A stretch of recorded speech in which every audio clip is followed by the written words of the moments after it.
बिस्मिल्लाहिर्रहमानिर्रहीम। अस्सलामुअलैकुम दोस्तों, क्या हाल चाल है। मैं उम्मीद करता हूँ कि मेरे तमाम दोस्त खैरियत से होंगे। दोस्तों, खुशी भाई ये एक चोलस्तानी गाय लेके आए हैं, सूई हुई ताज़ा सूई है और इस गाय की कीमत है 1,85,000 रुपये। 13-14 लीटर दूध दे रही है। खुशी भाई की डेरे पे खड़ी है। और ये जी दूसरी गाय है, ये गब्बन है और सोने के लिए ये भी तैयार है। ये भी खुशी भाई के डेरे पे खड़ी है।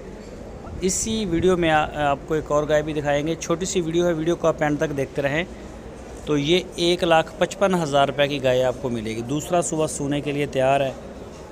तो ये चेक करें जी, दूसरा सुबह सोने के लिए तैयार है। खुशी भाई के डेरे पे खड़ी है।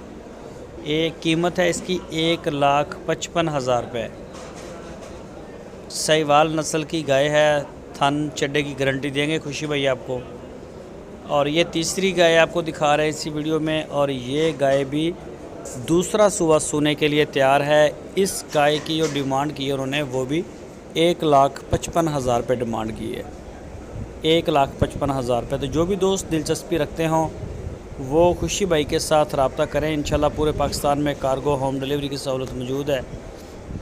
ख़रीदते वक्त अपनी तसल्ली करें। मौके की गारंटी है, बाद की कोई गारंटी नहीं। मौके पे चेक करके तसल्ली करके लें, इंशाल्लाह आपको पूरी तसल्ली करवाएंगे। तो मज़ीद डिटेल के लिए आपकी स्क्रीन के ऊपर उनके नंबर भी हैं, इन नंबरों पर रब्ता करें। इसके अलावा उनके पास चोलस्तानी गाय, साहिवाल गाय मौजूद है।